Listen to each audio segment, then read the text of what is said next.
തെരഞ്ഞെടുപ്പ് ആഹ്ലാദത്തിൻ്റെ പേരിൽ ആടിനെ അറുത്ത്, പണ്ടേ ഒരു നാടിന് പേര് ദോഷ, ആന ചെരിഞ്ഞാ മലപ്പുറത്താന്ന് പറയുന്ന ഒരു നാട്ടിൽ അല്ലേ, വിജയാഹ്ലാദത്തിൻ്റെ ഭാഗമായിട്ട് ഒരു തോറ്റുപോയ സ്ഥാനാർത്ഥിയുടെ നേരെ പ്രതികാരം തീർക്കാൻ വേണ്ടിയിട്ട് അദ്ദേഹത്തെ അപഹസിച്ച് വിളിക്കുന്ന ഒരു പ്രതീകമായ ഒരു ആട്ടിൻകുട്ടിയെ കൊണ്ടുവന്ന് പരസ്യമായി ഒരു മൃഗത്തെ, ഒരു ജീവിയെ നിഷ്ഠൂരമായ നിലയിൽ ഭക്ഷിക്കാൻ വേണ്ടിയിട്ടല്ല, ഏതെങ്കിലും നന്മയ്ക്ക് വേണ്ടി ബലിയെടുക്കാൻ വേണ്ടിയിട്ടുമല്ല, ആരോടുള്ള രാഷ്ട്രീയ പ്രതിയോഗിയോട് പ്രതികാരം തീർക്കാൻ വേണ്ടി ഈ നിഷ്ഠൂര കൃത്യം ചെയ്ത സമൂഹമാണ്. നമ്മളിലെയൊക്കെ വിജയികളെന്ന് വന്നാൽ അള്ളാഹു കാക്കുമാറാകട്ടെ. ഞാനൊക്കെ പറയാവോ എന്നല്ലേ, ഈ പറഞ്ഞൊക്കെ രാഷ്ട്രീയമാണ്. ചില ആളുകൾ പറഞ്ഞു ഉസ്താദ് രാഷ്ട്രീയം പറയുന്നതുകൊണ്ട് ഇഷ്ടമല്ല എന്ന് പറയാറുണ്ട്. ഇത് രാഷ്ട്രീയമാണോ? ഇത് രാഷ്ട്രീയമാണോ? ഇത്തരം തമ്മാടിത്തങ്ങൾ ഈ സമുദായത്തിൻ്റെ പേരിൽ കാട്ടിക്കൂട്ടിയിട്ട് ഇതിനെ രാഷ്ട്രീയം പറച്ചിലാണെന്നാണോ പറയണത്? ഒരു രാഷ്ട്രീയ നീതി വേണ്ട, ഒരു സാമൂഹിക നീതി വേണ്ടേ, ഒരു മാനുഷിക നീതി വേണ്ടേ? ഇങ്ങനെയൊക്കെയാണോ ചെയ്യേണ്ടത്? വിജയിച്ചാൽ അള്ളാഹുവിൻ്റെ പ്രവാചകൻ മക്കം ഫത്തഹിൽ വിജയിച്ച സമയത്ത് ചെയ്തതെന്താ?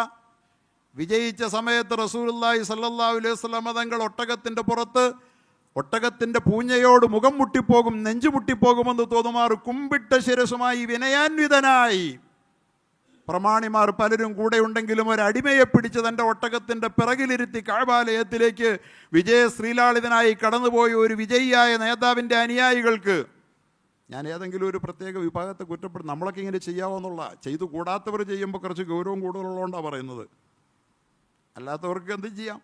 പക്ഷെ ചെയ്തു കൂടാത്തവരാണ് എന്ന് നമ്മൾ വിചാരിക്കുന്നവരെങ്കിലും ചിലതൊക്കെ ചെയ്യാതെ നോക്കണ്ടേ. ഞാൻ ഹിന്ദുക്കൾക്ക് വേണ്ടിയാണ് നിയമസഭയിൽ ശബ്ദിക്കുക എന്ന് വളരെ പച്ചയായ വർഗീയത പറഞ്ഞുകൊണ്ട്, ഭരണഘടനാ വിരുദ്ധമായ വർഗീയത പറഞ്ഞുകൊണ്ട് കേരളത്തിൻ്റെ നിയമസഭയിലും ഒരു നീചനായ വ്യക്തി കയറി വന്നിരിക്കുന്നു. എത്ര നീചനാണ് ആ മനുഷ്യൻ?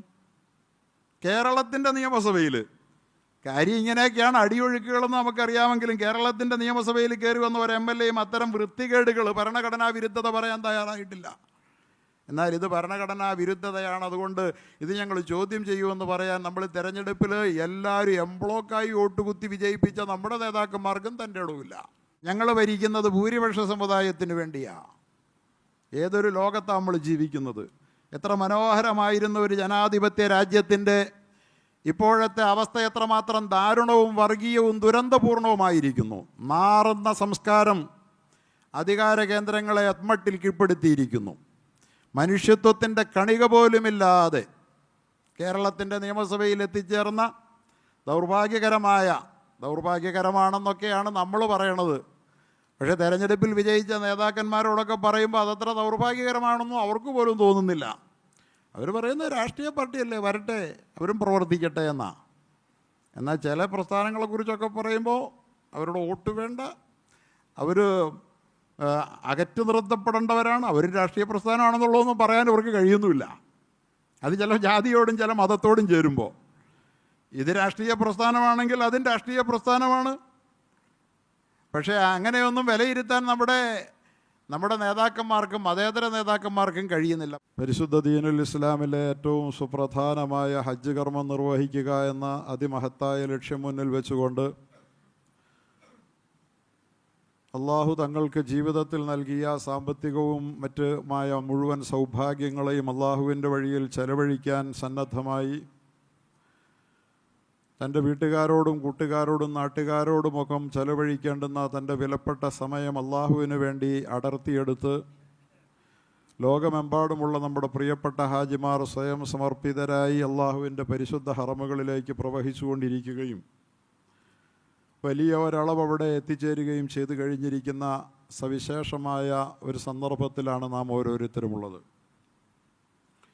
ഈ സന്ദർഭത്തിൽ ബഹുമാന്യരായ ഹാജിമാരെ ഹറമിലേക്ക് യാത്ര അയച്ച് നമ്മൾ ഓരോരുത്തരും അവരുടെ പ്രാർത്ഥനകളിൽ പ്രതീക്ഷ അർപ്പിച്ച് അവരെ നല്ല നിലയിൽ യാത്രയാക്കി നമ്മൾ ഓരോരുത്തരും നമ്മുടെ വീടകങ്ങളിൽ കഴിഞ്ഞുകൂടുമ്പോൾ അല്ലെങ്കിൽ നാടകങ്ങളിൽ നാം ചുറ്റിത്തിരിയുമ്പോൾ, പ്രിയപ്പെട്ട സഹോദരങ്ങളെ, പരിശുദ്ധമായ ഹജ്ജ് എന്ന് പറയുന്നത് ഹജ്ജിന് വേണ്ടി പുറപ്പെട്ട കുറച്ച് ആളുകളുടേത് മാത്രമായ ഒരു ഉത്തരവാദിത്വമായി നമുക്ക് കാണാനാവുകയില്ല.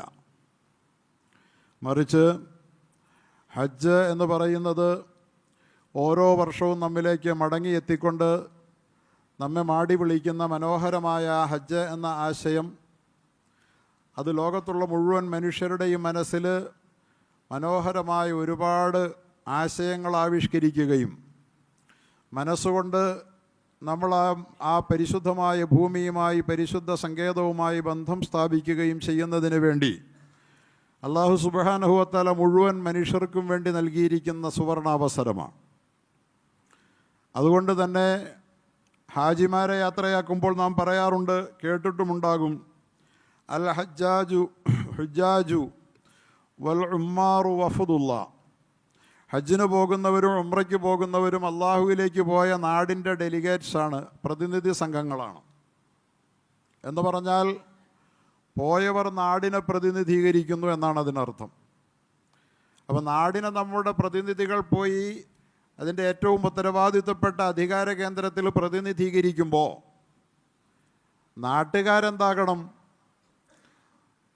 നമ്മുടെ പ്രശ്നങ്ങൾ ഉണർത്താൻ, നമ്മുടെ പ്രശ്നങ്ങൾ സമർപ്പിക്കാൻ നമ്മുടെ പ്രതിനിധികൾ അധികാര കേന്ദ്രങ്ങളിൽ, അത്യുന്നതമായ അധികാര കേന്ദ്രങ്ങളിൽ എത്തിച്ചേർന്നിരിക്കെ നാട്ടുകാരായ അവരാരെയാണോ പ്രതിനിധീകരിക്കുന്നത് അങ്ങനെയുള്ള നാട്ടുകാരായ നമ്മൾ നമ്മുടെ പ്രശ്നത്തിൽ, നമ്മുടെ പ്രശ്നം സമർപ്പിക്കപ്പെടുന്ന സന്ദർഭങ്ങളിൽ, അല്ലെങ്കിൽ അവിടെ നിന്നുള്ള നിരീക്ഷണം നമ്മുടെ നേരെ, നമ്മുടെ പ്രശ്നങ്ങൾ അവതരിപ്പിക്കപ്പെടുമ്പോൾ അധികാര കേന്ദ്രങ്ങളുടെ കണ്ണ് നമ്മുടെ നേരെ തിരിയും, അവിടെ നിന്നുള്ള നിരീക്ഷണം നമ്മുടെ നേരെ തിരിയും. ആരുടെ പ്രശ്നങ്ങളാണോ അവിടെ അവതരിപ്പിക്കപ്പെടുന്നത്, ആ അവതരിപ്പിക്കപ്പെട്ട പ്രശ്നത്തിൻ്റെ ഉടമയെ, അതിൻ്റെ അവകാശിയുടെ നേരെ അള്ളാഹുവിൻ്റെ ശ്രദ്ധ പ്രത്യേകമായി പതിയുകയും തിരിയുകയും ചെയ്യുന്ന സന്ദർഭമാണ്. അതുകൊണ്ട് ഹാജിമാരെ യാത്രയാക്കിയവർ ഇനി പണി ഹാജിമാർക്കാണ്, നമ്മുടെ ജോലി തീർന്നു എന്നാരും കരുതി കളയരുത്. ഹാജിമാർ നമ്മുടെ പ്രശ്നങ്ങൾ അവിടെ അവതരിപ്പിക്കുമ്പോൾ അള്ളാഹുവിൻ്റെ പ്രത്യേകമായ പരിഗണനയും ജാഗ്രതയും ശ്രദ്ധയും നമ്മുടെ നേരെ തിരിയുമ്പോൾ, അവൻ്റെ കടാക്ഷം നമ്മുടെ നേരെ ഉണ്ടാകുമ്പോൾ, നമ്മൾ ഏത് സ്ഥിതിയിലാണ് ഈ അപേക്ഷ പരിഗണിക്കപ്പെടാൻ ആ ഗ്രാമവാസികൾ, നാട്ടുകാർ അർഹരാണോ? സഹോദരങ്ങളെ, നമുക്കറിയാലോ, നമ്മുടെ വയനാട് ദുരന്തമുണ്ടായി. നമ്മുടെ മുഖ്യമന്ത്രി അടക്കമുള്ള ഡെലിഗേറ്റ്സ് നമ്മുടെ വലിയ അധികാര കേന്ദ്രമായ നമ്മുടെ കേന്ദ്രഭരണ കുഞ്ചിക സ്ഥാനങ്ങൾ നിയന്ത്രിക്കുന്ന പരമാധികാരികളുടെ അടുക്കൽ പോയി. അവരവരുടെ പ്രശ്നങ്ങൾ വെച്ചു. ഞങ്ങളുടെ നാട്ടുകാർക്ക് ഇന്ന പ്രശ്നങ്ങളുണ്ട്. ആ പ്രശ്നങ്ങൾ അവരുടെ മുമ്പിൽ വെച്ചു. അവരും വന്നു കാണാൻ. പക്ഷേ വന്നു കണ്ടു നോക്കിയപ്പോൾ അവരാഗ്രഹിക്കുന്ന തരത്തിലല്ല ആ നാട്ടുകാരുള്ളത് എന്നറിയുമ്പോൾ നയാ പൈസ പോലും നൽകുന്നില്ലെന്ന് തീരുമാനിച്ച് ഈ നാട്ടിലുണ്ടായ ആ മഹാദുരന്തത്തിന് നമ്മളെല്ലാം എന്തെന്ന് പ്രതീക്ഷയോടുകൂടിയാണ് വലിയ അധികാര കേന്ദ്രം നമ്മുടെ നേരെ തിരിയുമ്പോൾ നമുക്കതിൻ്റെ ആനുകൂല്യം നമ്മുടെ നാടിന് കിട്ടുമെന്ന് കരുതി കാത്തിരുന്നത്. പക്ഷേ ഇപ്പോൾ നൂറുകണക്കിന് വീടുകൾ കേരളത്തിൻ്റെ ഗവൺമെൻറ് പണിത് കൊടുക്കാനുള്ള നീക്കത്തിലാണ്. അതുപോലെ തന്നെ മറ്റ് സ്വകാര്യ രാഷ്ട്രീയ പ്രസ്ഥാനങ്ങളും വ്യക്തികളും നമ്മളടക്കം കൊടുക്കുകയാണ്. പക്ഷേ ഇതിലൊന്നും ഒരു നയാ പൈസയുടെ പോലും പങ്ക് പരമാധികാര കേന്ദ്രത്തിന് അതിലില്ല എന്നുള്ളതാണ് സത്യം. കാരണം എന്താ? അപേക്ഷ അങ്ങോട്ട് ചെന്നാൽ ഇവരെ കൊടുക്കാൻ അർഹരാണോ എന്ന് പരിഗണിക്കുമ്പോൾ അവരുടെ പരിഗണന വെച്ച് അർഹരാണെങ്കിലേ കൊടുക്കുള്ളൂ. അങ്ങനെയാണല്ലോ ലോകനീതി. നമ്മൾ അർഹരല്ലാത്തതുകൊണ്ടല്ല, അവരുടെ പരിഗണനയിൽ അർഹരല്ല. കാരണം അവരുടെ പരിഗണന എന്താ? ഞങ്ങൾ ഭരിക്കുന്നത് ഭൂരിപക്ഷ സമുദായത്തിന് വേണ്ടിയാണ്. ഏതൊരു ലോകത്താണ് നമ്മൾ ജീവിക്കുന്നത്? എത്ര മനോഹരമായിരുന്ന ഒരു ജനാധിപത്യ രാജ്യത്തിൻ്റെ ഇപ്പോഴത്തെ അവസ്ഥ എത്രമാത്രം ദാരുണവും വർഗീയവും ദുരന്തപൂർണവുമായിരിക്കുന്നു. മാറുന്ന സംസ്കാരം അധികാര കേന്ദ്രങ്ങളെ അത്മട്ടിൽ കീഴ്പ്പെടുത്തിയിരിക്കുന്നു. മനുഷ്യത്വത്തിൻ്റെ കണിക പോലുമില്ലാതെ കേരളത്തിൻ്റെ നിയമസഭയിൽ എത്തിച്ചേർന്ന ദൗർഭാഗ്യകരമാണെന്നൊക്കെയാണ് നമ്മൾ പറയണത്. പക്ഷേ തെരഞ്ഞെടുപ്പിൽ വിജയിച്ച നേതാക്കന്മാരോടൊക്കെ പറയുമ്പോൾ അതത്ര ദൗർഭാഗ്യകരമാണെന്നും അവർക്ക് പോലും തോന്നുന്നില്ല. അവർ പറയുന്നത് രാഷ്ട്രീയ പാർട്ടിയല്ലേ, വരട്ടെ, അവരും പ്രവർത്തിക്കട്ടെ എന്നാൽ ചില പ്രസ്ഥാനങ്ങളെക്കുറിച്ചൊക്കെ പറയുമ്പോൾ അവരുടെ വോട്ട് വേണ്ട, അവർ അകറ്റി നിർത്തപ്പെടേണ്ടവരാണ്. അവർ രാഷ്ട്രീയ പ്രസ്ഥാനമാണെന്നുള്ളതൊന്നും പറയാൻ അവർക്ക് കഴിയുന്നുമില്ല. അത് ചില ജാതിയോടും ചില മതത്തോടും ചേരുമ്പോൾ. ഇത് രാഷ്ട്രീയ പ്രസ്ഥാനമാണെങ്കിൽ അതും രാഷ്ട്രീയ പ്രസ്ഥാനമാണ്. പക്ഷേ അങ്ങനെയൊന്നും വിലയിരുത്താൻ നമ്മുടെ നേതാക്കന്മാർക്കും മതേതര നേതാക്കന്മാർക്കും കഴിയുന്നില്ല. പോട്ടെ, എന്താ സംഭവിച്ചത്? ഞാൻ ഹിന്ദുക്കൾക്ക് വേണ്ടിയാണ് നിയമസഭയിൽ ശബ്ദിക്കുക എന്ന് വളരെ പച്ചയായ വർഗീയത പറഞ്ഞുകൊണ്ട്, ഭരണഘടനാ വിരുദ്ധമായ വർഗീയത പറഞ്ഞുകൊണ്ട് കേരളത്തിൻ്റെ നിയമസഭയിലും ഒരു നീചനായ വ്യക്തി കയറി വന്നിരിക്കുന്നു. എത്ര നീചനാണ് ആ മനുഷ്യൻ! കേരളത്തിൻ്റെ നിയമസഭയിൽ കാര്യം ഇങ്ങനെയൊക്കെയാണ്. അടിയൊഴുക്കുകളെന്ന് നമുക്കറിയാമെങ്കിലും കേരളത്തിൻ്റെ നിയമസഭയിൽ കയറി വന്ന ഒരു MLAയും അത്തരം വൃത്തികേടുകൾ, ഭരണഘടനാ വിരുദ്ധത പറയാൻ തയ്യാറായിട്ടില്ല. എന്നാൽ ഇത് ഭരണഘടനാ വിരുദ്ധതയാണ്, അതുകൊണ്ട് ഇത് ഞങ്ങൾ ചോദ്യം ചെയ്യുമെന്ന് പറയാൻ നമ്മൾ തെരഞ്ഞെടുപ്പിൽ എല്ലാവരും എംബ്ലോക്കായി വോട്ടുകുത്തി വിജയിപ്പിച്ച നമ്മുടെ നേതാക്കന്മാർക്കും തൻ്റെ ഇടവില്ല. ഞാൻ പറയുന്നത് നമ്മളുടെ പ്രശ്നങ്ങൾ അള്ളാഹുവിൻ്റെ മുമ്പിൽ അവതരിപ്പിക്കാനാണ്. പ്രശ്നം യഥാർത്ഥത്തിൽ പരിഹരിക്കപ്പെടേണ്ടുന്ന ആഗോള കേന്ദ്രത്തിലേക്ക് ഓരോ വർഷവും നമ്മുടെ പ്രതിനിധികളെ പറഞ്ഞയച്ചിരിക്കുകയാണ് അവരവിടെ പോയി നമ്മുടെ പ്രശ്നങ്ങൾ ഉന്നയിക്കുമ്പോൾ നമ്മുടെ ഈ വെറും ബാഹ്യമായ ദൃഷ്ടി കൊണ്ട് മാത്രം കാര്യം വിലയിരുത്താൻ കഴിയുന്ന നമ്മുടെ ഭരണാധികാരികൾ പോലും അവരുടെ പ്രതിനിധികളെ പറഞ്ഞയച്ച് ഇവർ അർഹരാണോ എന്ന് പരിശോധിക്കുകയും അവരുടെ മാനദണ്ഡങ്ങൾക്കനുസരിച്ച് അർഹരാണെങ്കിൽ മാത്രം സഹായം ലഭ്യമാവുകയും ചെയ്യുന്നതാണ് ലോകനീതിയെങ്കിൽ, ഇരിക്കുന്നിടത്തിരുന്നു കൊണ്ട് സർവസ്വവും കാണാൻ കഴിയുന്ന പടച്ചതമ്പുരാൻ്റെ ദൃഷ്ടികളും അവൻ്റെ മലക്കുകളുടെ ശ്രദ്ധയും നമ്മുടെ നേരെ തിരിയുമ്പോൾ നമ്മുടെ പ്രതിനിധികൾ പോയിട്ട്, പടച്ചവനെ എൻ്റെ നാടിനെ നീ രക്ഷിക്കണേ, എൻ്റെ രാജ്യത്തെ രക്ഷിക്കണേ, എൻ്റെ സ്റ്റേറ്റിനെ രക്ഷിക്കണേ, എൻ്റെ സ്വന്തം നാടായ ആലുവയെ രക്ഷിക്കണേ എന്ന് പറയുമ്പോൾ പടച്ചതമ്പുരാൻ നമ്മുടെ നേരെ ഇവരതിന് അർഹരാണോ എന്ന നിലയിൽ റബ്ബിൻ്റെ ശ്രദ്ധ തിരിയുമ്പോൾ നമ്മുടെ തെരുവോരങ്ങളിൽ വ്യഭിചാരികൾ നിറഞ്ഞു നിന്ന് ശരീരം വിൽക്കുന്ന കാഴ്ച കണ്ടിട്ടും കൂസലേതുമില്ലാതെ അതിനെ പ്രോത്സാഹിപ്പിക്കുന്ന നാട്ടുകാരാണ് നമ്മളെന്ന് കണ്ടാൽ എന്താകും അതിൻ്റെ ദുരന്തഫലം? എന്താകും അതിൻ്റെ പരിണിതി? അതല്ലേ നമ്മുടെ നാട്ടിൽ നടന്നുകൊണ്ടിരിക്കണേ. ഇന്ന് വരെ ഏതെങ്കിലും ഒരാളുടെ നെറ്റി ചുളിഞ്ഞിട്ടുണ്ടോ? ഈ നാട്ടിൻ്റെ തെരുവോരങ്ങളിൽ രാത്രി നേരം ഇരുട്ടിക്കഴിഞ്ഞാൽ തെരുവോരങ്ങളിൽ വേശ്യാവൃത്തി നിർബാധമായി അരങ്ങ് തകർക്കുമ്പോൾ മുസ്ലിം ഭൂരിപക്ഷ മേഖലയായ ഈ നഗരഹൃദയത്തിൽ പള്ളിയുടെ മുറ്റത്ത് പോലും അത് അരങ്ങ് തകർക്കുമ്പോൾ അരുതാണല്ലോ, ഇത് വേണ്ടാത്തതാണല്ലോ എന്ന് പറയാൻ വേണ്ടാവുന്ന ചിന്തിക്കുന്ന വിധത്തിൽ ഒരു നെറ്റി ചുളിഞ്ഞ എത്ര പേരുണ്ട് നമ്മുടെ നാട്ടിൽ.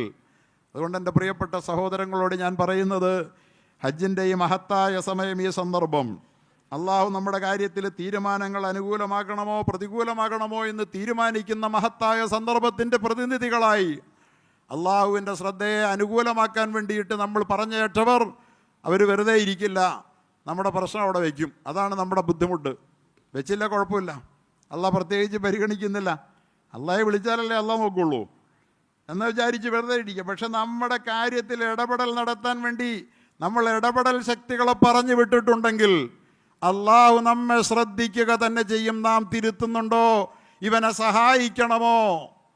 സഹായിക്കണമോ അതോ ഇവർ സഹായത്തിന് പകരം അള്ളാഹുവിൻ്റെ അദാബിന് അർഹരാണോ എന്ന് പരിഗണിക്കപ്പെട്ടുകൊണ്ടിരിക്കുന്ന സമയമാണ്. ഇത് പറയാനാണ് ഞാൻ ഈ സന്ദർഭത്തിൽ ആഗ്രഹിക്കുന്നത്. ഈ സന്ദർഭത്തിൻ്റെ പ്രാധാന്യത്തെ തിരിച്ചറിയണം. ഹാജിമാർ നമ്മുടെ നാട്ടിൽ നിന്ന് പോയിട്ടുണ്ട്.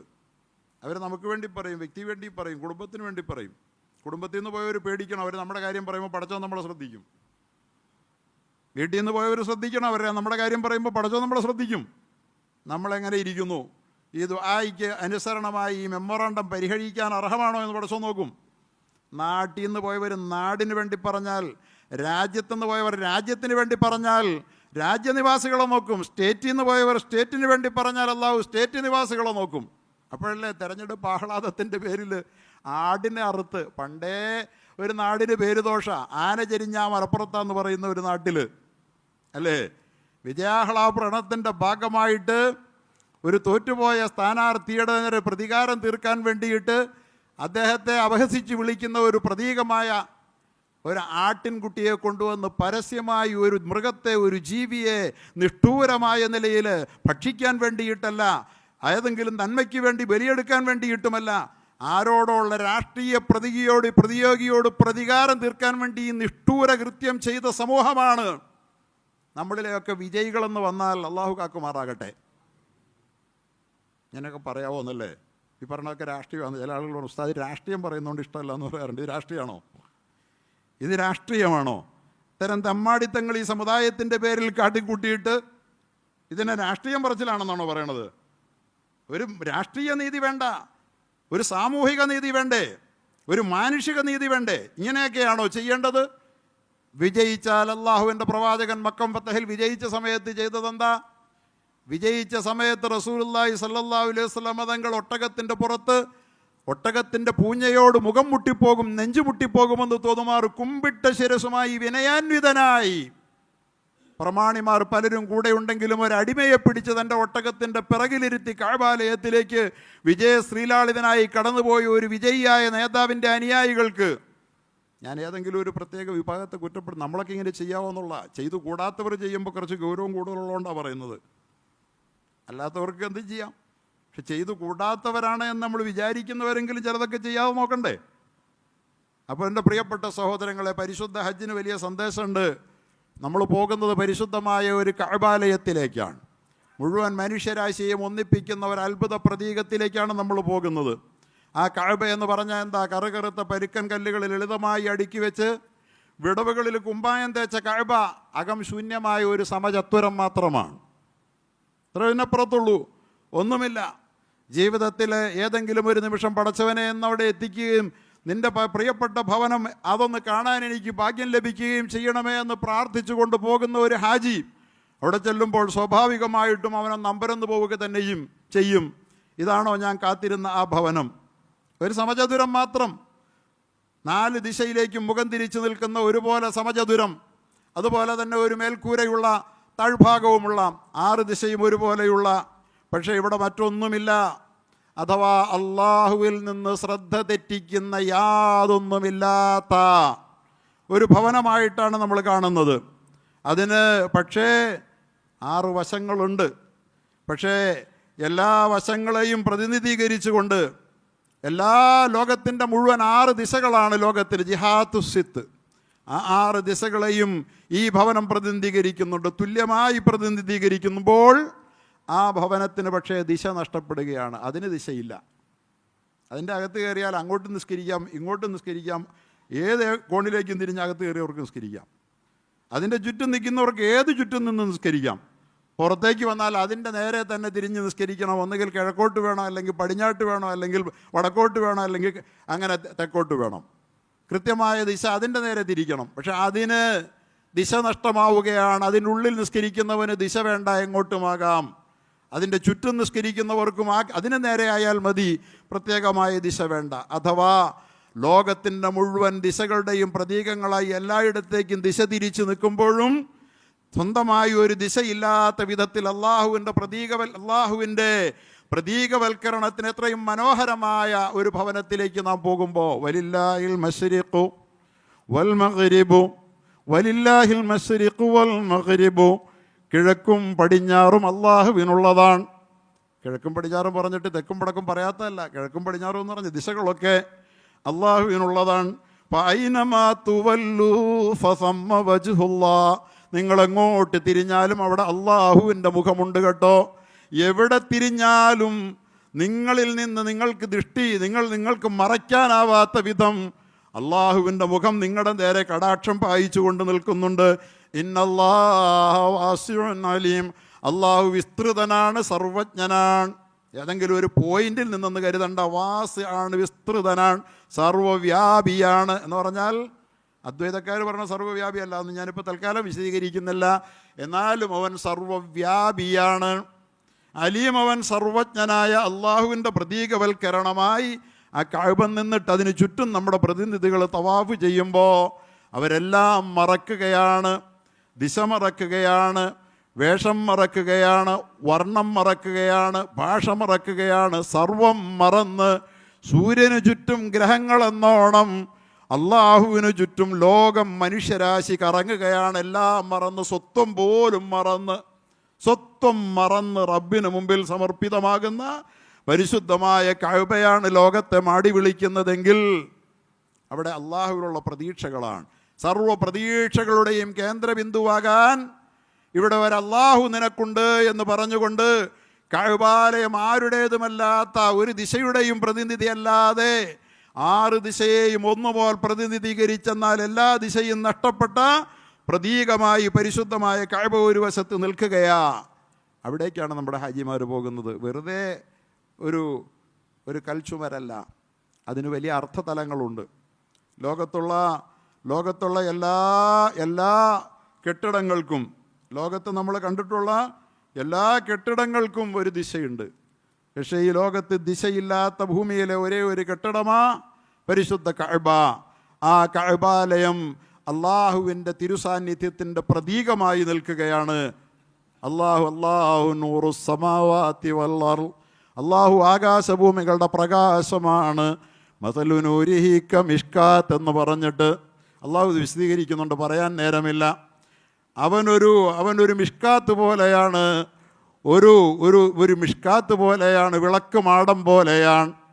ആ മാടത്തിൽ വിളക്കുണ്ട്. അള്ളാഹു വിശദീകരിക്കുന്നുണ്ട്, ലാ ശർഖിയ്യത്തിൻ വലാ ഗർബിയ്യ, അവന് കിഴക്കും പടിഞ്ഞാറുമില്ല, പ്രാദേശികതകളുടെ അതിർവരമ്പുകളില്ലാത്ത അള്ളാഹുവിൻ്റെ അടിമകളായ നമുക്ക്, പ്രിയപ്പെട്ടവരെ, നമ്മളൊക്കെ അള്ളാഹുവിനോട് എത്രമേൽ അടുക്കണം. പരിശുദ്ധമായ കഅബയുടെ ഈ സന്ദേശം നമ്മുടെ ഓർമ്മയിലേക്ക് വരുമ്പോൾ, ഒരു വശത്ത് അള്ളാഹുവിൽ ചുറ്റിത്തിരിയുക, നിൻ്റെ മുഴുവൻ പ്രശ്നങ്ങളും പ്രതീക്ഷകളും അർപ്പിച്ച് ഈ അള്ളാഹുവിനെ ചുറ്റിത്തിരിയുക.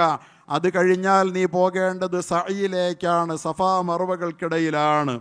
അള്ളാഹു സുബ്ഹാനഹു വ തആല തന്നെ അനുസരിക്കാൻ ഹാജറ എന്ന് പറയുന്ന ആ ദുർബലയായ അബലയായ പെണ്ണിനോട് ആവശ്യപ്പെട്ടപ്പോൾ അവനും അവൾക്കും കുഞ്ഞിനും ഭക്ഷണം നൽകാമെന്ന് നൽകിയ വാഗ്ദാനത്തിൽ വിശ്വസിച്ച് ഹാജറ പൂർണ്ണമായും അള്ളാഹുവിന് വഴങ്ങിയപ്പോൾ കുഞ്ഞിനെ താഴ്വരയിൽ ഉപേക്ഷിച്ചു ഹാജറ. എന്നിട്ട് ദൈവകൽപ്പനയ്ക്ക് വിധേയയായി. പക്ഷേ ഹാജറ ഒരിടത്തും അടങ്ങിയിരുന്നില്ല. അള്ളാഹുവിൽ മുഴുവൻ പ്രതീക്ഷയും തവാഫിൻ്റെ പേരിൽ അവിടെ ഒരു വശത്ത് സമർപ്പിക്കുമ്പോഴും തൊട്ടപ്പുറത്തേക്ക് നീങ്ങി എൻ്റെ കുഞ്ഞിൻ്റെ അന്നത്തിൻ്റെ ഉത്തരവാദി സർവ്വപ്രതീക്ഷകളും കഅബാലയത്തിൻ്റെ തണലിൽ വലിച്ചെറിയപ്പെട്ടതുപോലെ കഴിയുന്ന എൻ്റെ പിഞ്ചു കുഞ്ഞിൽ എല്ലാ പ്രതീക്ഷയും അള്ളാഹുവിനാണ്. പക്ഷേ ഹാജറ അടങ്ങിയിരുന്നില്ല. ഹാജറ തൻ്റെ കുഞ്ഞിന് അന്നം തേടി, അവർ തണ്ണീർ തേടി കുന്നിൽ നിന്ന് കുന്നിലേക്ക് ഓടുകയാണ്. പടച്ച തമ്പുരാനിൽ ഒരു വശത്ത് പ്രതീക്ഷ വയ്ക്കുന്നവർ പ്രതീക്ഷകളുമായി അടങ്ങിയിരിക്കുകയല്ല വേണ്ടത്. ഹാജറയ്ക്ക് പ്രതീക്ഷയ്ക്ക് കുറവില്ല അള്ളാഹുവിൽ. തൻ്റെ കുഞ്ഞിന് അന്നം തരും, തനിക്കും തരുമെന്ന ഉറച്ച വിശ്വാസമാ. പക്ഷെ അടങ്ങിയിരിക്കാൻ അവകാശമില്ല എന്നതാണ് സഅയിൻ്റെ പേരേ അധ്വാനമെന്ന, ഓട്ടോന്ന. ഇത്രയും വലിയ പ്രതീക്ഷയുമായി കഅബാലയം തല ഉയർത്തി നിൽക്കുമ്പോൾ, അവിടെ തവാഫ് നടക്കുമ്പോൾ മനസ്സവിടെ ചുറ്റി നിൽക്കുകയാണ്. പക്ഷെ ഇവിടെ പോയി ഓടണം. എല്ലാം അള്ളാഹു ഏറ്റാലും പണിയെടുക്കേണ്ടത് നാം ചെയ്തിരിക്കണം, ചെയ്യേണ്ട ജോലി നാം തീർത്തിരിക്കണം. അതിലൊരു ഉപേക്ഷയും വരുത്താൻ അവകാശമില്ലെന്ന സഅയിൻ്റെ മെസ്സേജ്. അവിടെ ചെന്നിട്ട് സഫയിൽ നിന്ന് മറുവയിൽ കയറുമ്പോൾ ഒന്ന് തിരിഞ്ഞു നോക്കും ആ പ്രതീക്ഷയുടെ കേന്ദ്രത്തിലേക്ക്. തൻ്റെ അള്ളാഹു തന്നെ ഇങ്ങോട്ട് ഓടാൻ പറഞ്ഞയച്ച, അധ്വാനിക്കാൻ തന്നെ പ്രേരിപ്പിച്ച, അള്ളാഹുവിൽ അർപ്പിച്ച തൻ്റെ കുഞ്ഞിൻ്റെ സ്ഥിതി എന്താ? അവിടെ വല്ലതിൻ്റെയും ലക്ഷണമുണ്ടോ? വീണ്ടും അപ്പുറത്ത് പോകുമ്പോൾ ഒന്നുകൂടി അങ്ങോട്ട് തിരിഞ്ഞു നോക്കും. ലോകത്തെമ്പാടും ജീവിക്കുന്ന മുഴുവൻ മനുഷ്യരും അവൻ്റെ ജീവിത പ്രശ്നങ്ങൾ, രാഷ്ട്രീയമാകട്ടെ, സാമൂഹികമാകട്ടെ, സാമ്പത്തികമാകട്ടെ, സാംസ്കാരികമാകട്ടെ, ഏതേത് പ്രശ്നങ്ങൾക്കും പരിഹാരത്തിന് വേണ്ടി സഅയി ചെയ്യുമ്പോൾ, അധ്വാനിച്ച് നെട്ടോട്ടോടുമ്പോൾ എപ്പോഴും അവൻ ഈ കഅബാലയത്തിലേക്ക്, അപ്പുറയുടെ പ്രതീക്ഷയുടെ കേന്ദ്രമായ കഅബയിലേക്ക് ഇടയ്ക്കിടയ്ക്ക് തിരിഞ്ഞു നോക്കിക്കൊണ്ടായിരിക്കണം. അത് മറന്നിട്ടാകരുത് എന്നാണ് കഅബയിലെ തവാഫും മസ്അയിലെ സഅയും നമ്മെ പഠിപ്പിക്കുന്നത്. അവിടേക്കാണ് നമ്മുടെ ഹാജിമാർ പോകുന്നത്. പക്ഷേ ഓർക്കാറുണ്ടോ ഹാജിമാർ? ഇങ്ങനെയൊക്കെയാണ് കഅബയും സഅയും നമ്മെ പ്രതിനിധീകരിക്കുന്ന, പഠിപ്പിക്കുന്ന പാഠങ്ങളെന്ന്. വേണ്ട, പറഞ്ഞയച്ച് നമ്മൾ ഓർക്കാറുണ്ടോ? നമ്മുടെയൊക്കെ പണി എന്താ? നമ്മൾ പണിയെടുത്താൽ ഈ പണി മാത്രമാണ് നമ്മുടെ രക്ഷയ്ക്കുള്ളത്. എൻ്റെ രാഷ്ട്രീയം വിജയിച്ചു, ഇനി നമ്മുടെ പ്രശ്നങ്ങൾ പരിഹരിക്കപ്പെട്ടു, നേരത്തെ ഉണ്ടായിരുന്ന മുഴുവൻ പ്രശ്നവും തീർന്നു. സഹോദരങ്ങളെ, അങ്ങനെയൊന്നും അല്ല എന്നുള്ളതിൻ്റെ തെളിവൊന്നും ഞാൻ പറയണില്ല. ഇപ്പം തന്നെ സംഗതി പ്രശ്നങ്ങളാകുകയല്ലേ. അള്ളാഹു പ്രശ്നങ്ങൾ പരിഹരിച്ചു തരട്ടെ. അതുകൊണ്ട് പരിശുദ്ധ ഹജ്ജ് മാത്രമല്ല, ഇബ്രാഹിം അലൈഹിസ്സലാത്തു വസ്സലാം ലോകത്തെ പഠിപ്പിക്കുന്ന പാഠം, ഒരു പ്രശ്നവും മനുഷ്യൻ തൻ്റെ തലയിൽ മാത്രം ഏറ്റെടുക്കണ്ട. മുഴുവൻ പ്രതീക്ഷകളും അള്ളാഹുവിൽ അർപ്പിക്കുക. പ്രാർത്ഥന, പ്രാർത്ഥന, പ്രാർത്ഥന. പ്രാർത്ഥനയുടെ പ്രവാചകനാണ്, പ്രാർത്ഥനയുടെ പ്രവാചകനാണ്. പരിശുദ്ധമായ ഖുർആൻ നമ്മളോട് പറയുന്നു, ഓരോ മനുഷ്യനും പ്രാർത്ഥിച്ചു കൊണ്ടേയിരിക്കുക. തലമുറകൾക്ക് വേണ്ടി പ്രാർത്ഥിക്കുക, മക്കൾക്ക് വേണ്ടി പ്രാർത്ഥിക്കുക. ഒരു കുടുംബ ജീവിതം ഭദ്രമാകാൻ, മക്കൾ നന്നാകാൻ ഏറ്റവും അധികം വേണ്ടത് പ്രാർത്ഥനയാണ്. മക്കൾ ഇന്നെവിടെയാ? മക്കൾ ഇന്നെവിടെയാ? ധാർമ്മികത എന്ന് പറയുന്നത് പോലും ഇന്ന് നമ്മുടെ മക്കൾക്ക് അലോസരമാണ്. ഞാൻ ഇന്നൊരു കഴിഞ്ഞ ആഴ്ച ഒരു ചാനൽ ചർച്ചയിൽ പങ്കെടുത്തു. ആ ചർച്ചയുടെ പ്രമേയം എന്താ? ഗർഭപാത്രം വാടകയ്ക്ക് കൊടുക്കാമോ എന്ന്. ഞാൻ നോക്കിയപ്പോൾ പാനലിൽ ഒരു 20 പേരുണ്ട്. അപ്പുറത്ത് കോളേജിൽ പഠിക്കുന്ന 10-30 ചെറുപ്പക്കാരായ ടീനേജ് പിള്ളേരുണ്ട്, ആണും പെണ്ണുണ്ട്. അവരുടെ അടുക്ക് പോയിട്ട് ഗർഭപാത്രം വാടകയ്ക്ക് കൊടുത്താൽ അതിൻ്റെ ഉൾപ്പെടുത്തിയിരിക്കുന്ന ധാർമ്മികമായ പ്രശ്നങ്ങൾ ഞാൻ ഉന്നയിച്ചപ്പോൾ, അത് പറയാൻ ഞാനേ ഉള്ളൂ, ഉന്നയിച്ചപ്പോൾ ഒരാൾ പോലും അതിനനുകൂലമായി പറയാനില്ല. ഒരാൾ പോലുമില്ല. വലിയ വലിയ എഡ്യൂക്കേറ്റഡ് ആയിട്ടുള്ള ആളുകൾ അത് ചാനലിൽ വന്നിട്ടുണ്ട്, നിങ്ങൾക്ക് വേണേൽ കണ്ടാൽ മനസ്സിലാവും അത്.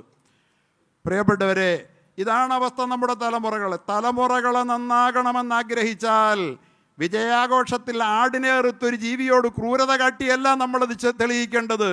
അള്ളാഹുവിനോട് ശുക്രിൻ്റെ സുജൂദ് ചെയ്തുകൊണ്ടാണ് എന്ന് ഈ സമുദായം തിരിച്ചറിയാത്തിടത്തോളം കാലം ആര് ജയിച്ചാലും ഞാൻ ജയിച്ചവരെ അനുമോദിക്കുന്നു. ഞാൻ അവരോട് വിയോജിപ്പുള്ളത് കൊണ്ട് പറയുകയല്ല, മറിച്ച് നമ്മളൊക്കെ പഠിക്കേണ്ട പാഠം എന്താണ്? അപ്പുറത്ത് കണ്ടല്ലോ ബംഗാളിൽ ഞാൻ ഹിന്ദുക്കളുടെ മുഖ്യമന്ത്രിയാന്ന് പറഞ്ഞത് കണ്ടല്ലോ. ഇപ്പുറത്ത് കണ്ടല്ലോ മതേതര പ്രതീക്ഷ തകർന്ന് തരിപ്പണമായി കിടക്കുന്നത്. അവിടെയും കറുത്ത കുതിരകൾ കയറി വന്നത്. ആസാമിലെ മുഖ്യമന്ത്രി ഹിന്ദുവിൻ്റെ മുഖ്യമന്ത്രിയാന്ന് പറഞ്ഞത്. അതുകൊണ്ട് എവിടെയെങ്കിലും ഉണ്ടായ താൽക്കാലികമായ ഒരു വിജയത്തിൻ്റെ പേരിൽ അമിതാഹ്ലാദം പ്രകടിപ്പിക്കുന്ന സമുദായമേ, ദുആക്കളാണ് നിന്നെ രക്ഷപ്പെടുത്തുക. നിന്റെ റബ്ബിലേക്കുള്ള കഅബയിൽ കേന്ദ്രീകരിച്ച് നിൽക്കുന്ന പ്രതീക്ഷയും അതിനുശേഷം സഈനെ ചുറ്റിപ്പറ്റുന്ന അധ്വാനവും, സഈ എന്ന അധ്വാനവും, ഇത് രണ്ടും ഒരുപോലെ വേണം. സഈ മാത്രം പോരാ, നിന്റെ അധ്വാനം കൊണ്ട് നീയൊന്നും നേടൂല. വെറുതെ പ്രതീക്ഷ അർപ്പിച്ചിട്ട് വേണ്ട പണിയെടുക്കാതെ മാറിയിരിക്കാനും പറ്റില്ല എന്ന് പഠിപ്പിക്കുന്ന ഒരു ഹജ്ജിൻ്റെ സന്ദേശത്തിൽ ഏറ്റവും പ്രധാനമായത് പടച്ചവനോടുള്ള ദുആയാണ്. ദുആ കൊണ്ട് മാത്രമേ പ്രശ്നം പരിഹരിക്കപ്പെടുള്ളൂ. നമുക്കിവിടെ ആ ദുആ ചെയ്യാൻ നേരം, ദുആ ചെയ്യാൻ ഇബ്രാഹിം അലൈഹി സ്വലാത്തു വസ്സലാം എന്ന ഹജ്ജിൻ്റെ പ്രതീകം നമ്മളെ പഠിപ്പിച്ച് ദുആ റബ്ബി ഹബിലി മിനസ് സാലിഹീൻ. ഞാൻ പറഞ്ഞല്ലോ, മക്കളൊക്കെ ഇന്ന് ധാർമ്മികത, മൊറാലിറ്റി, നിങ്ങളുടെ ഈ ധാർമ്മികതയും പറഞ്ഞുകൊണ്ടിരുന്നാൽ ശാസ്ത്രത്തിൻ്റെ പ്രയോജനങ്ങൾ അനുഭവിക്കാൻ ലോകത്തിന് കഴിയാതെ പോവില്ലേ? ആര് പഠിപ്പിച്ചു ഈ ധാർമ്മികത? ആളുകളെല്ലാവരും, ആണും പെണ്ണും എല്ലാവരും എടുത്ത് ചാടുകയാ. ധാർമ്മികത വേണ്ട എന്ന് ഉറക്കെ പറയുകയാണ് ലോകം. നമ്മുടെ മക്കൾ അതിന് അഡിക്റ്റാണ്. മുഴുവൻ പേരും. എന്തിന് ധാർമ്മികത, എന്തിന് മൊറാലിറ്റി? ഇവിടെയാണ് പ്രാർത്ഥിക്കാത്ത മാതാപിതാക്കൾ, മക്കൾക്ക് വേണ്ടി പ്രാർത്ഥിക്കുന്ന ഒരു ഇബ്രാഹിം. ഞാൻ കഴിഞ്ഞ ആഴ്ച പറഞ്ഞല്ലോ കുറേ ദുആ. എന്തൊക്കെയാണ്? റബ്ബി ഹബ്ലി മിനസ് സാലിഹീൻ. അള്ളാഹുവേ, എനിക്ക് നീ മക്കളെ തന്നാൽ പോരാ, സാലിഹീങ്ങളെ തരണേ. തലമുറകളുടെ ജനറേഷൻ്റെ പ്രവാചകനാണ്. ജനറേഷൻ പ്രൊജക്റ്റാണ് ഇബ്രാഹീമിൻ്റെതെന്ന് ഞാൻ നിങ്ങളോട് പറഞ്ഞുവല്ലോ. ജനറേഷൻ നന്നാകാൻ ഇബ്രാഹിം ഈ പ്രൊജക്റ്റ് മാത്രമാണ്. റബ്ബി ജഅൽ ഹാദാ ബലദൻ ആമിന. പടച്ചവനെ, ഇതിനെ നീ ഒരു നിർഭയമായ ഭവനമാക്കണേ. മക്കയുടെ സുരക്ഷിതത്വം ഇന്ന് വരെ എല്ലായിടവും അരക്ഷിതമാകുമ്പോഴും അവിടെ നിലനിൽക്കുന്ന അമ്ന് ഈ പ്രാർത്ഥനയുടെ ഫലമാ. ലോകം മുഴുവൻ നിർഭയത്വം നഷ്ടപ്പെട്ട് ഭീതിജനകമായ ചകിതമായ അവസ്ഥയിൽ വന്നല്ലോ. എന്താ മക്കയ്ക്ക് അത് വരാത്ത? ഇതുവരെ എന്താ വരാത്തെ?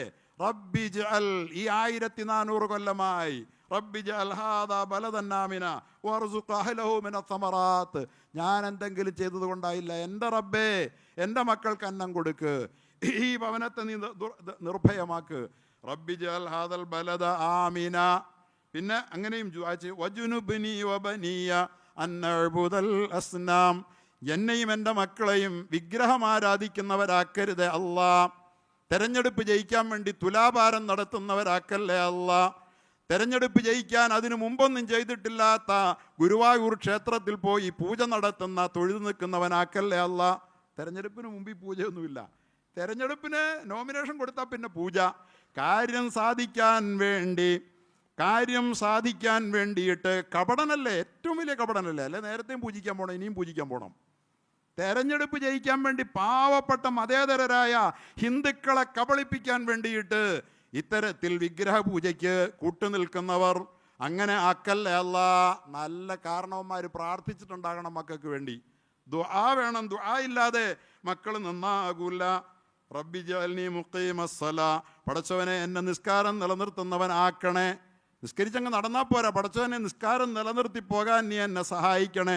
ദുആ ദുആ ആവർത്തിച്ചുള്ള ദുആയാണ്. അള്ളാഹുവിൻ്റെ നേരെ ഹൃദയം തിരിച്ചു പിടിച്ച ദുആ കൊണ്ട് മാത്രമേ രക്ഷപ്പെടുകയുള്ളൂ. വമിൻ ദുർരിയത്തി റബ്ബനാ വതഖബ്ബൽ ദുആ, എൻ്റെ മക്കളിലും പടച്ചവനെ നിസ്കാരം നിലനിർത്തുന്നവരെത്താ. അത് കിട്ടിയാൽ മതി, അത് കിട്ടിയാൽ ബാക്കിയൊക്കെ. നിസ്കാരം ഒന്ന് നിലനിർത്തുന്ന മക്കളുണ്ടായി കിട്ടിയാൽ ബാക്കിയൊക്കെ എന്ത് കൊച്ചൊക്കെ കുറവുകളൊക്കെ പരിഹരിക്കാം.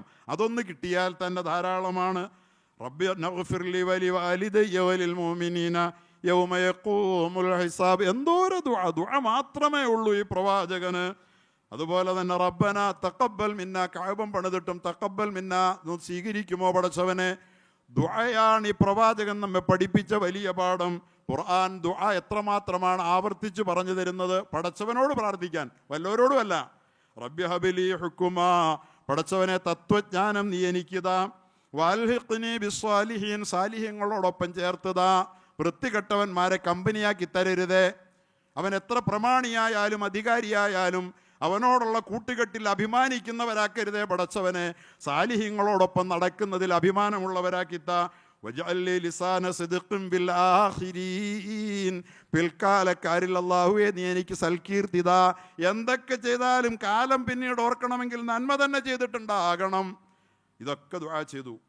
അതുകൊണ്ട് എൻ്റെ പ്രിയപ്പെട്ടവരെ, തൗഹീദിന് വേണ്ടി, ഇഖ്ലാസിന് വേണ്ടി, ദീനിൻ്റെ ദുനിയാവിൻ്റെ ആഖിറത്തിൻ്റെ നന്മയ്ക്ക് വേണ്ടി പ്രാർത്ഥിക്കുന്ന മാതാപിതാക്കളാണ് മക്കളുടെ നന്മയുടെ, തലമുറയുടെ നന്മയുടെ ഗ്യാരണ്ടി എന്ന് പഠിപ്പിച്ച മഹാനായ ഒരു നേതാവിൻ്റെ ഓർമ്മകളിൽ ലോകം ഇന്ന് പ്രദക്ഷിണത്തിലാണ്, ചുറ്റിത്തിരിയുകയാണ്, അലറി വിളിക്കുകയാണ്. ജലസമുദ്രം നക്ഷത്രങ്ങൾ സൂര്യന് ചുറ്റും എന്ന പോലെ അലറി വിളിക്കുകയാണ്. നക്ഷത്ര സമൂഹങ്ങൾ ഇങ്ങനെ അതിൻ്റെ കേന്ദ്രത്തിന് ചുറ്റുമെന്ന പോലെ അലറി വിളിക്കുകയാണ്. ആൻറ്റി ക്ലോക്ക് വൈസിൽ ഗ്രഹങ്ങൾ ചലിക്കുന്നത് പോലെ, സാധാരണ ക്ലോക്ക് വൈസാണ്, പക്ഷേ ആൻറ്റി ക്ലോക്ക് വൈസ് ഗ്രഹങ്ങൾ ചലിക്കും പോലെ തന്നെയാണ്. അള്ളാഹുവിൻ്റെ വലിയ പദ്ധതിയാണ്.